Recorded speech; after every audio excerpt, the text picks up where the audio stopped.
മലയാളത്തിൻ്റെ പ്രിയപ്പെട്ട മോഹൻലാൽ അദ്ദേഹത്തിൻ്റെ ഒരു പുസ്തകം വായിച്ചിട്ട് അതിൻ്റെ ഒരു ആസ്വാദനം ആണ് പങ്കുവയ്ക്കാനായിട്ട് ആഗ്രഹിക്കുന്നത്.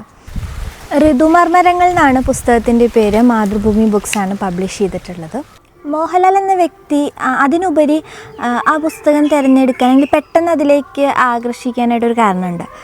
അതിൻ്റെ തലക്കെട്ടാണ് ഋതുമർമരങ്ങൾ. ചില വാക്കുകൾ, ചില ശബ്ദങ്ങൾ അതിനോടൊക്കെ ചിലപ്പോൾ ഒത്തിരി ഇഷ്ടം തോന്നും. അതായത് ഇപ്പോൾ മന്ദസ്മിതം എന്നുള്ള വാക്ക്, അത് ബാക്കി അതിന് പകരം ഒരുപാട് വാക്കുകൾ നമുക്ക് ഉപയോഗിക്കാം. പക്ഷെ ആ വാക്ക് മന്ദസ്മിതം എന്ന് കേൾക്കുമ്പോൾ വല്ലാത്തൊരു ഭംഗിയുണ്ട് അതിന്. ഇപ്പോൾ എനിക്കത് കേൾക്കുമ്പോൾ തോന്നുന്നത് ഭയങ്കര സന്തോഷമാണ്. അവിടെ എനിക്കൊരു ഒത്തിരി അനുഭവങ്ങൾ നൽകും ചില സമയത്ത് അങ്ങനത്തെ ചില വാക്കുകൾ. അതായത് ഒരു പൂമ്പാറ്റയുടെ ചിറകടി കേൾക്കുകയെ, ഒരു പൂമ്പൊടിയുടെ മണം വരെ, എനിക്ക് അങ്ങനെയൊക്കെ ഒരു അനുഭവം ഉണ്ടാവാറുണ്ട്. കാഴ്ചയോ അല്ലെങ്കിൽ ഒരു ഗന്ധമോ ഒക്കെ നൽകും ചില വാക്കുകൾ. അപ്പോൾ അതുപോലെയുള്ളൊരു ഇഷ്ടമുള്ള രണ്ട് വാക്കുകൾ ചേർന്നിട്ടാണ് എൻ്റെ തലക്കെട്ടുണ്ടായിട്ടുള്ളത്. അതായത് ഋതു മർമരങ്ങൾ. ആ മർമരം എന്നുള്ള വാക്കിനൊരു സ്നിഗ്ധതയുണ്ട്. എഴുത്ത് ശ്രീകാന്ത് കോട്ടയ്ക്കലിൻ്റെയാണ്. അത് മറ്റൊരു ഇഷ്ടമാണ്. ശ്രീകാന്ത് കോട്ടയ്ക്കലിൻ്റെ ഇന്ത്യൻ യാത്രകൾ, പിന്നെ മാതൃഭൂമിയിൽ വീക്കെൻഡ്സിൽ സപ്ലിമെൻറ്റ്സിലൊക്കെ വരാറുള്ള ലേഖനങ്ങളൊക്കെ പണ്ട് ഒരുപാട് വായിക്കുന്നുണ്ട്. അപ്പോൾ അദ്ദേഹത്തിൻ്റെ എഴുത്തിനോട് എനിക്ക് ഒരു പ്രത്യേക ഇഷ്ടമുണ്ട്. അപ്പോൾ ഇങ്ങനെയുള്ള കുറേ ഫാക്ടേഴ്സാണ് പുസ്തകത്തിലേക്ക് അടുപ്പിച്ചത്. പിന്നെ പറഞ്ഞു കേട്ടിട്ടുണ്ട് പലരും, ഒരു പുസ്തകം വായിക്കണോ വേണ്ടയോ എന്ന് തീരുമാനിക്കുന്നത് വായനക്കാരനല്ല, ശരിക്കും ആ പുസ്തകമാണ് അത് പ്രേരിപ്പിക്കണമെന്നുള്ളത്. അത് വായിച്ചു തുടങ്ങുമ്പോൾ ചിലത് പെട്ടെന്ന് നിന്നു പോകുന്നുണ്ട്. അത് പല കാരണങ്ങൾ കൊണ്ടാവാം. പക്ഷേ എനിക്ക് തോന്നുന്നു ഈ പുസ്തകം ഇത് തുടർന്ന് വായിക്കണമെന്ന് തീരുമാനിച്ചത് പുസ്തകം തന്നെയാണ്. അതിനൊരു കാരണമുണ്ട്.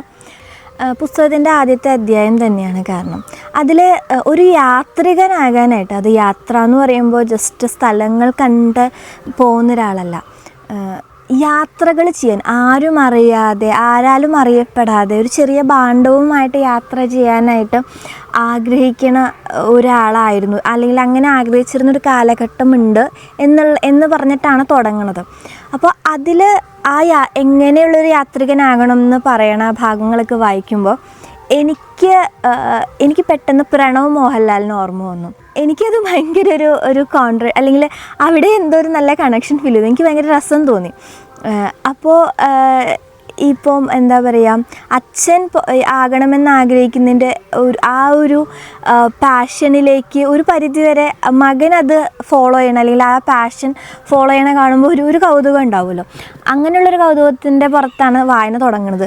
പിന്നെ ചെറിയ കുറേ അധ്യായങ്ങളാണ്. അപ്പം വായിച്ച് നമുക്ക് രസത്തിൽ അങ്ങനെ ഒറ്റയിരിപ്പിൽ വേണമെങ്കിൽ വായിക്കാം ഈ പുസ്തകം.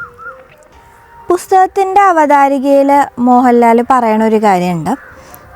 ഇതെൻ്റെ ആത്മകഥയോ പൂർണ്ണരൂപമായ ഓർമ്മക്കുറിപ്പുകളോ അല്ല, ഒന്ന് തിരിഞ്ഞു നോക്കുമ്പോൾ മിന്നൽ വെട്ടത്തിൽ എന്ന പോലെ കണ്ട ചില ലോകങ്ങൾ. ഇത് അങ്ങനെ തന്നെയാണ് ആ പുസ്തകം. കുറച്ച് അനുഭവങ്ങൾ എഴുതിയിരിക്കുകയാണ്. അപ്പോൾ അത് വായിക്കുമ്പോൾ രസമുണ്ട്. യാത്ര എന്നുള്ള അധ്യായം കഴിഞ്ഞിട്ടുള്ള എല്ലാം വളരെ തിടുക്കത്തിൽ പോണ പോലത്തെ കുറച്ച് അധ്യായങ്ങളാണ്.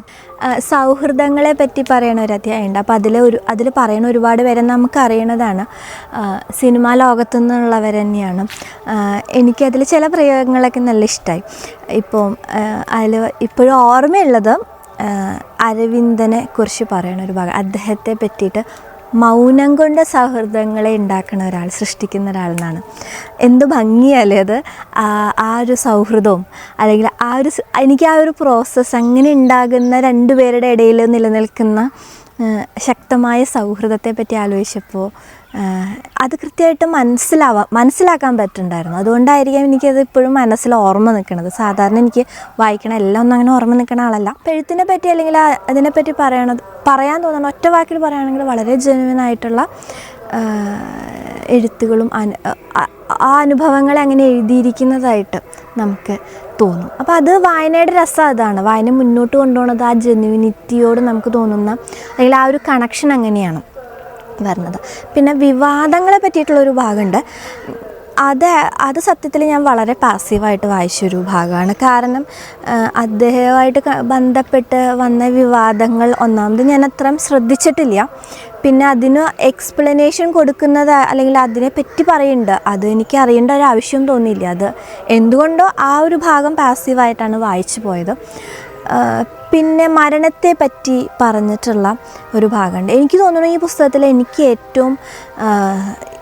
എനിക്ക് പെട്ടെന്ന് ഇപ്പോഴും എന്നെ ഒരുപാട് സ്പർശിച്ചൊരു ഭാഗം അതാണ്.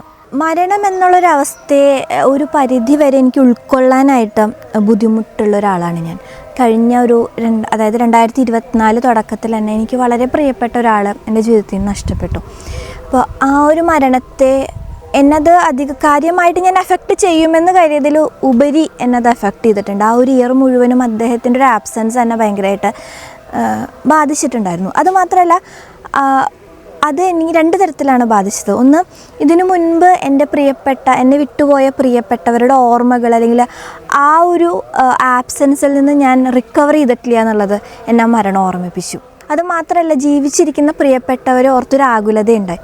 അപ്പോൾ എനിക്ക് ഒരിക്കലും അംഗീകരിക്കാൻ പറ്റാത്ത അല്ലെങ്കിൽ അക്സെപ്റ്റ് ചെയ്യാൻ പറ്റാത്തൊരു കാര്യമാണ് മരണം. നമ്മൾ പലപ്പോഴും വായിക്കുന്നുണ്ട് അത് പല രീതിയിൽ അതിനെ അപ്പം നമ്മൾ ഞാൻ അത് മനഃപൂർവ്വം അത് ഒഴിവാക്കും. കാരണം എനിക്കിത് വായിക്കാനോ അല്ല അതിനെപ്പറ്റി അറിയാനോ അത് ഉൾക്കൊള്ളാൻ ശ്രമിക്കുകയോ ഒന്നും ചെയ്യാനായിട്ട് വിമുഖത ഉണ്ടാവാറുണ്ട്. പക്ഷേ ഇത് വായിക്കുമ്പോൾ എനിക്ക് വളരെ ലൈറ്റായിട്ട് വളരെ ചെറിയ വാക്കുകളാണ്, അല്ലെങ്കിൽ കുറച്ചേ ഉള്ളൂ, പക്ഷേ എനിക്കൊരു ആശ്വാസം തോന്നി സത്യം പറഞ്ഞാൽ അത് വായിച്ചപ്പോൾ. അപ്പോൾ ഓരോ പുസ്തകങ്ങളും ഇങ്ങനെ ഓരോ തരത്തിൽ ഹെൽപ്പ് ചെയ്യാറുണ്ട്. ഒരുപക്ഷെ ഞാൻ ഈ പുസ്തകം ഇനിയും റീവിസിറ്റ് ചെയ്യുമായിരിക്കും ഈ ഒരു അധ്യായം ഉള്ളതുകൊണ്ട് മാത്രം. ഇത് പുതിയൊരു ഇതൊന്നുമല്ല പറഞ്ഞിട്ടുള്ളത്, പക്ഷേ എനിക്ക് എന്തുകൊണ്ടോ അത് വായിച്ചപ്പോൾ കിട്ടിയ ആശ്വാസം കൊണ്ടായിരിക്കാം. ഞാൻ ആ ഭാഗം മാത്രം ഒന്ന് വെറുതെ വായിക്കാം. പതിഞ്ഞ കാലൊച്ചയുമായി അതെവിടെയോ പതിയിരിക്കുന്നുണ്ട്. എനിക്കറിയാം അതെപ്പോൾ വേണമെങ്കിലും കടന്നു വരാൻ ഞാൻ എൻ്റെ വാതിലുകൾ തുറന്നിട്ടിരിക്കുന്നു, തയ്യാറായിരിക്കുന്നു. മരണത്തെ പേടിയുണ്ടോ എന്ന് എന്നോട് പലരും ചോദിച്ചിട്ടുണ്ട്. തീർച്ചയായും സംഭവിക്കുന്നൊരു കാര്യത്തെ എന്തിനാണ് പേടിക്കുന്നത്? പേടിച്ചിട്ട് എന്താണ് കാര്യം? എങ്കിലും മനുഷ്യൻ മരണത്തെ പേടിക്കുന്നു എന്നുള്ളതൊരു യാഥാർത്ഥ്യമാണ്. പക്ഷേ എനിക്ക് മരണത്തെ തരുമ്പം പേടിയില്ല. കാരണം ഞാൻ നന്നായി ആസ്വദിച്ച് ജീവിക്കുന്നു. നന്നായും സംതൃപ്തിയോടെയും ജീവിക്കുന്ന ഒരാൾക്ക് മരണത്തെ പേടിയുണ്ടാവില്ല. ഈ പുസ്തകം ഇതിനകത്ത് ഒരുപാട് ഇങ്ങനെയുള്ള ലഘുവായ കുറച്ച് കുറിപ്പുകളൊക്കെയാണ്. ചിലത് കുറച്ച് ദീർഘമാണ്, രസമായിട്ട് വായിച്ചിരിക്കാം. പിന്നെ മറ്റൊരു കാര്യം, ഈ പുസ്തകം അദ്ദേഹം സമർപ്പിച്ചിട്ടുള്ളത് പത്മരാജനാണ്, എഴുതാൻ പ്രേരിപ്പിച്ച ഒരാൾ.